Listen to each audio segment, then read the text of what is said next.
বিশ্ববিদ্যালয়।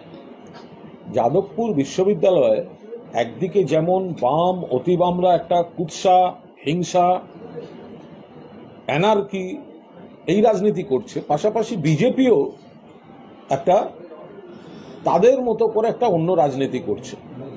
তো আজ বিজেপির একটি মিছিল ছিল যাদবপুরের ইস্যুতে এবং যাদবপুরের সামনে।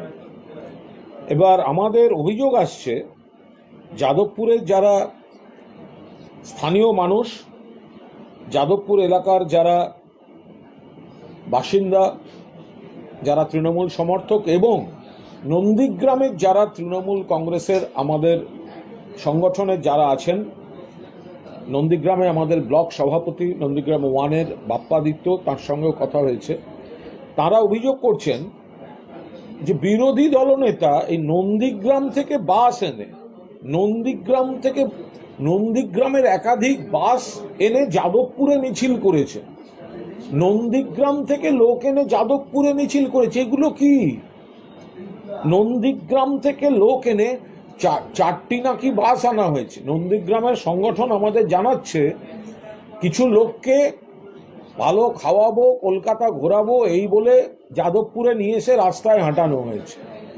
তো এই যে বাসটির নাম আপনজন, তো এখন এরকম নন্দীগ্রাম থেকে লোক এনে যাদবপুরে মিছিল করা হচ্ছে। এটা হচ্ছেটাই কি? যদি ধরা যাক অনেক সময় যখন কোনো সেন্ট্রাল সমাবেশ থাকে, কারুর ব্রিগেড হতে পারে, শহীদ মিনার হতে পারে, ধর্মতলা হতে পারে, তখন বিভিন্ন জেলা থেকে লোক আসতে পারে।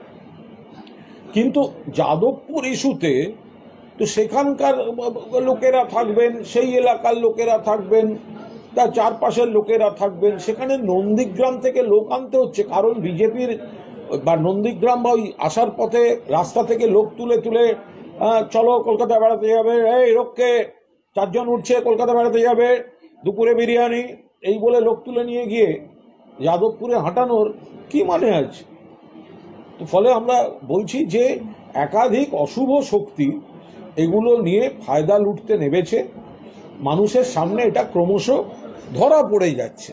আমরা বারবার বলছি, বাম অতিবামদের ন্যাক্কারজনক রাজনীতি, আবার বিপরীত দিক থেকে ভারতীয় জনতা পার্টিরও একটা কুৎসিত রাজনীতি, লোক নেই, জন নেই, এখান থেকে ওখান থেকে অন্য জায়গা থেকে 2-4টে করে এনে তারা কলকাতায় দেখাচ্ছেন, হেঁটে যেন দেখাচ্ছেন তাদের সঙ্গে অমুক লোক আছে, তমুক লোক আছে। আরে আনছেন তো দূরের জায়গা থেকে বাসে করে। শুভেন্দুবাবু নন্দীগ্রাম থেকে লোক এনেছেন, এটা কোনো কাজের কথা হলো? এটা কোনো হতে মানে এটা কোনো একটা বাস্তবসম্মত জিনিস হলো? যাদবপুরে মিছিল করতে নন্দীগ্রাম থেকে লোক আনতে হচ্ছে।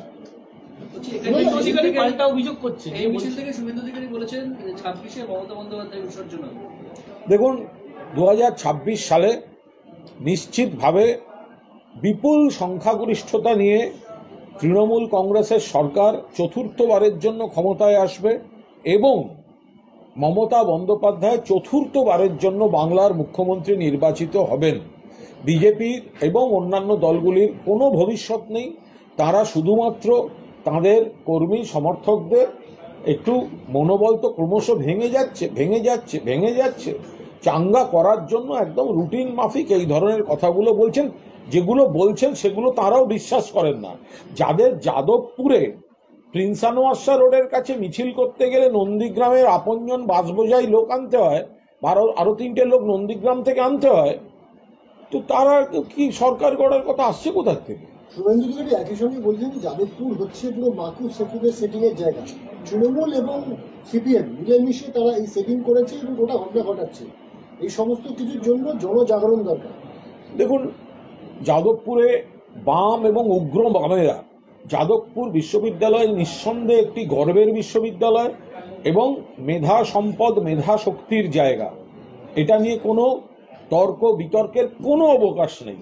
কিন্তু তার কিছু অংশ বিপথগামী, তার কিছু অংশ আদর্শগতভাবে বা রাজনীতিগতভাবে বিপথগামী, আচরণটা বিপথগামী। তার মধ্যে বাম এবং অতি বামেরা আছে, তাদের সঙ্গে তৃণমূল কংগ্রেসের মতাদর্শগত লড়াই আছে।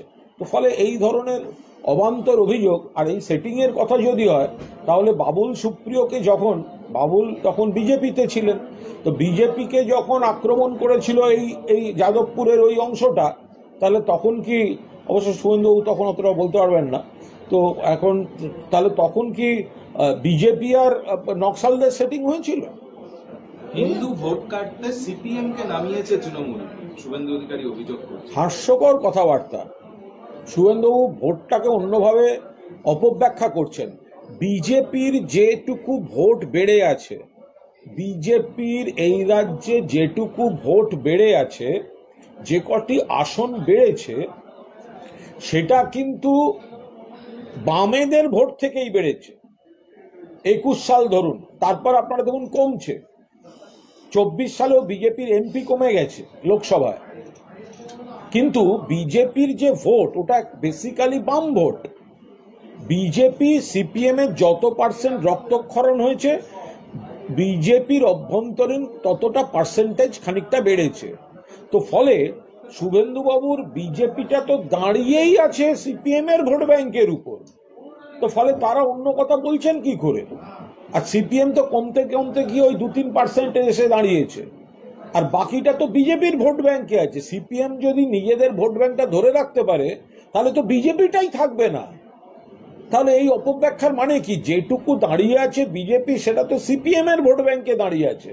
ফলে সিপিএম এর ভোট ব্যাংক যদি কারোর উপকার করে থাকে তাহলে সেটা বিজেপিরই উপকার করেছে। এই প্রসঙ্গে আজকে কৌস্তব বাগচি তিনি বলছেন যে শিক্ষামন্ত্রীর বিরুদ্ধে তদন্ত করাতে হবে এবং তদন্ত করাতে হবে রাজ্যের বাইরে থাকা কোন এজেন্সি দিয়ে। এই দাবিতে আমরা হাইকোর্টে যাব।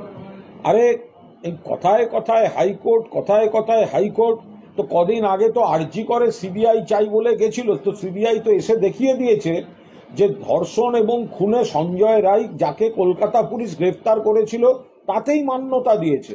ফলে এইসব যাদের মানুষের সঙ্গে কোনো সম্পর্ক নেই, যারা সংগঠনে কোনো ত্রিসীমানায় যায় না, যারা নিজেদের বাড়ির ওয়ার্ডে 300-র বেশি ভোট পায় না, বিপুল ভোটে হারে 150-200 ভোট পায়, তো তারা কথায় কথায় যদি হাইকোর্টের কথা বলতে যায়, তো তার মানে এটা তাদের জনসংযোগ নেই, মানুষের দরবারে বিচ্ছিন্ন যাবে, আবার যাবে, আবার সিবিআই এসে।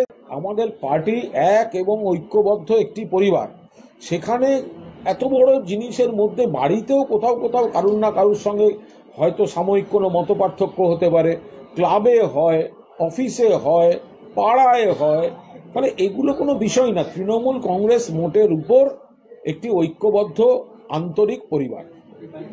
জলপাইগুড়ির তৃণমূল জেলা সভাপতি বলছেন যে তৃণমূলে গোষ্ঠীদ্বন্দ্ব কোনোভাবেই বরদাস্ত করা হবে না। এতদিন আমি মুখে বলছিলাম, এবার আমি নির্দেশ দিলাম। সে তো ঠিকই আছে, সবাই তো তাই তো বলবেন, সবাই তো বলে একসঙ্গে থাকো।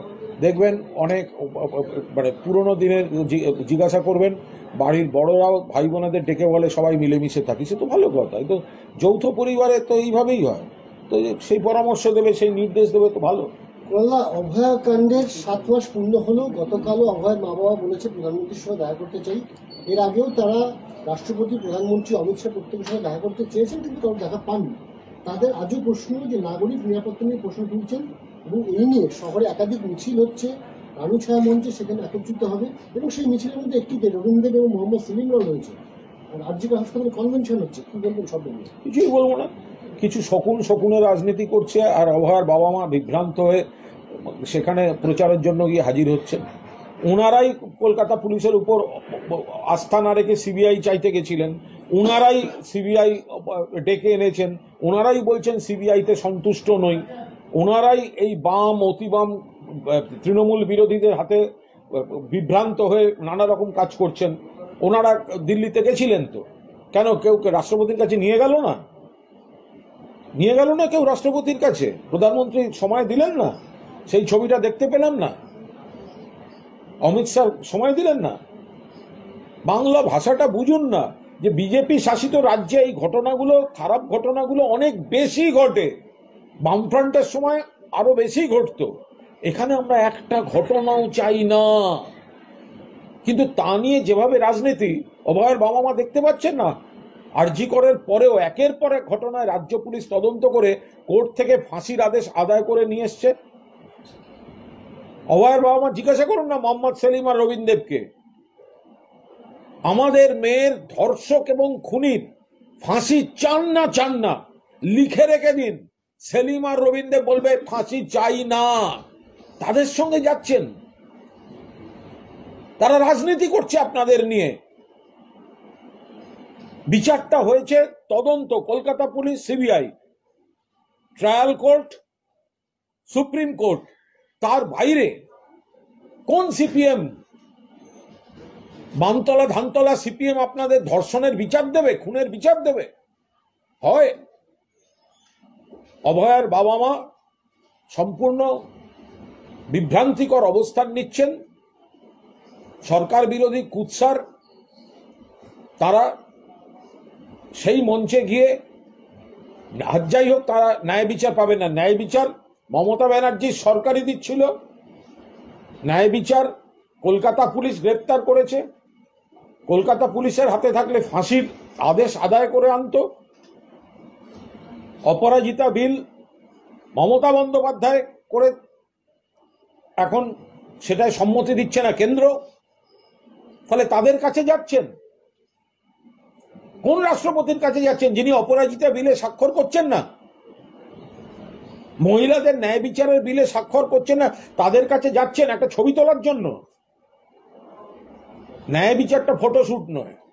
সিবিআই বলছে নিয়োগ দুর্নীতি মামলায় যারা চাকরি পেয়েছে তাদের ওএমআর সিট আছে, যারা পরীক্ষা দিয়েছে তাদের পুরো ওএমআর সিট নেই, সেটা খুঁজতে পাগল হয়ে যাচ্ছে সিবিআই। বলতে পারবো না, এটা সম্পূর্ণ তদন্তের বিষয়, প্রশাসনিক বিষয়।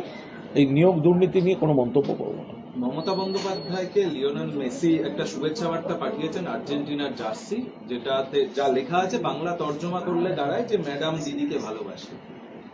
খুবই ভালো, ওনারাও খবর রাখেন। বিশ্বের বুকে মমতা বন্দ্যোপাধ্যায় তো একটা নাম, আর মেসি কলকাতাতেও ঘুরে গেছেন, কলকাতা বা ভারত সম্পর্কে তার একটা অভিজ্ঞতা আছে। মমতা বন্দ্যোপাধ্যায় যে ক্রীড়াপ্রেমী এবং খেলাধুলোকে খুব ভালোভাবে প্রমোট করেন, জানেন।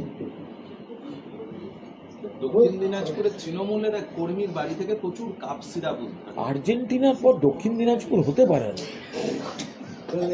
নাগরিক মঞ্চ, এই যে নাগরিক মঞ্চ কিছু চলছে, এই মিছিল দুটো, সেখান থেকে এই মিছিল থেকে একই সঙ্গে যাদবপুর কাণ্ডের নিন্দা এবং তার পাশাপাশি ছাত্র সংসদ নির্বাচনের দাবি তোলা হচ্ছে। নাগরিক মিছিল এই ধরনের দাবি সুযোগ কি করবে? এ তো সব বাম আর অতি বামের। নাগরিক মানে এটা কি? নাগরিক মানে কি? যারা রয়েছেন তারা নিঃসন্দেহে অনেকেই তাদের নিজের নিজের জায়গায় কৃতি হতে পারেন, কিন্তু তারা তো সম্পূর্ণ এক রাজনৈতিক পক্ষপাত দুষ্ট। যখন হামলা হয়েছে ব্রাত্যর গাড়িতে, তখন তার নিন্দা এদের মুখে দেখা যায়নি। ব্রাত্যর গাড়িতে, শিক্ষামন্ত্রীর গাড়িতে যখন হামলা হচ্ছে, কাঁচ ভাঙা হচ্ছে, তাণ্ডব হচ্ছে, নৃত্য করছে হামলাকারীরা, তখন এই নাগরিক সমাজের বিবেক তখন কথা বলে না। তারপর হামলাটা থেকে নজর ঘোরাবার জন্য, হামলাটাকে জাস্টিফাই করার জন্য 10 রকম নাটক নিয়ে ছবি তুলতে এসে হাজির হয়ে গেছে। আর কাদের সঙ্গে হাঁটছেন? নন্দীগ্রামের লোকদের সঙ্গে হাঁটছেন। তো পেছনে ঘুরে দেখুন, এই যে বিশিষ্ট বুদ্ধিজীবীরা হাঁটছেন, পেছনে ঘুরে দেখলে চিনতে পারবেন না। কেন? না, তো কলকাতা যাদবপুরের লোক নেই, তো নন্দীগ্রাম থেকে বাসের লোক এনেছে, ওই জায়গা থেকে লোক এনেছে, সেই জায়গা থেকে লোক এনেছে। এইভাবে হয় নাকি কখনো? পশ্চিম মেদিনীপুরের নারায়ণগড়ে একটা অভিযোগ সামনে আসছে যে তৃণমূলের পার্টি অফিসে প্রাক্তন বিজেপির নেত্রীকে ধর্ষণ করা হয়েছে। বলতে পারবো না, এসব স্থানীয় বলতে পারবে, যা তা একটা অভিযোগ করে দিলেই হলো। আচ্ছা, পুরুলিয়ায় পঞ্চায়েতের তার স্ত্রী পঞ্চায়েত সমিতি